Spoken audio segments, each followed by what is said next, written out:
Wudhu dan menyentuh perempuan non-muhrim. Apabila seorang laki-laki yang mempunyai wudhu menyentuh seorang perempuan non-muhrim, apakah wudhunya menjadi batal? Dalam masalah ini terdapat perbedaan pendapat di kalangan ahli fikih. Mudah-mudahan kita dapat menemukan titik temu di antara pendapat-pendapat mereka setelah kita mengetahui di mana letak perbedaan tersebut. Perlu diketahui bahwa ke dalam wanita non-muhrim termasuk pula istri. Sebagian ahli fikih berpendapat jika seorang laki-laki yang mempunyai wudhu menyentuh wanita non-muhrim, maka wudhu batal dan dia wajib wudhu kembali apabila hendak mengerjakan pekerjaan yang mengharuskan wudhu seperti sholat. Sebagian yang lain mengatakan bahwa menyentuh wanita non-muhrim tidak membatalkan wudhu. Pendapat kedua ini lebih kuat karena banyak dalil yang mendukungnya. Pada sebuah hadis sahih yang diriwayatkan oleh Bukhari dan Muslim disebutkan bahwa Siti Aisyah radhiyallahu anha berkata, "Aku pernah tidur di hadapan Rasulullah sallallahu alaihi wasallam dan kedua kakiku menjulur ke arah kiblat beliau, yaitu menjulur ke tempat yang akan digunakan untuk sujud oleh Rasulullah sallallahu alaihi wasallam. Karena sempitnya tempat, jika beliau hendak melakukan sujud, beliau menyentuh kakiku dan aku pun menarik kedua kakiku." Sedangkan pada hadis yang lain diceritakan bahwa Siti Aisyah berkata, "Aku pernah tidur di depan Rasulullah SAW dan dua kakiku menjulur ke arah kiblat beliau. Tatkala beliau hendak sujud, beliau menyentuh kakiku." Hadis tersebut menunjukkan bahwa ruang yang digunakan Rasulullah SAW untuk sholat begitu sempit.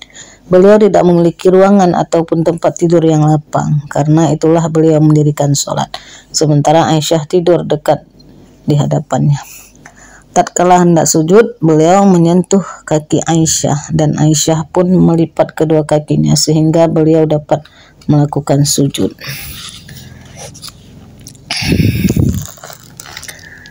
Begitu juga pendapat hadis sahih lainnya yang diriwayatkan oleh Muslim dan Tirmizi. Hadis tersebut mengatakan bahwa Siti Aisyah radhiyallahu anha berkata, "Pada suatu malam aku kehilangan Rasulullah sallallahu alaihi wasallam. Tiba-tiba aku menyentuh kedua kakinya sementara beliau sedang sholat. Kedua kakinya itu dalam keadaan tegak. Ketika itu beliau sedang berdoa, 'Ya Allah, aku berlindung kepada keridhaanmu dan kemarahanmu.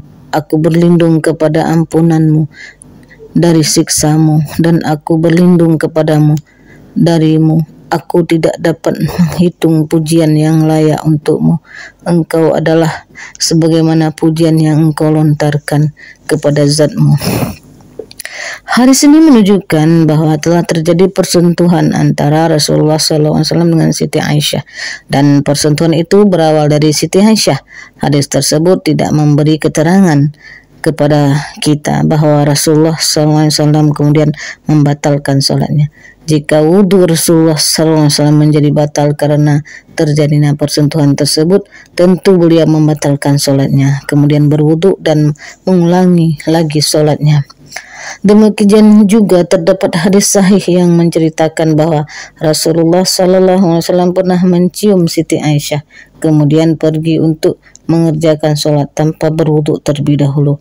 Begitu juga terdapat sebuah hadis dengan sanad yang hasan yang mengatakan mencium tidak membatalkan wudhu, tidak juga membatalkan puasa. Yang dimaksud dengan mencium di sini adalah antara suami dan istri.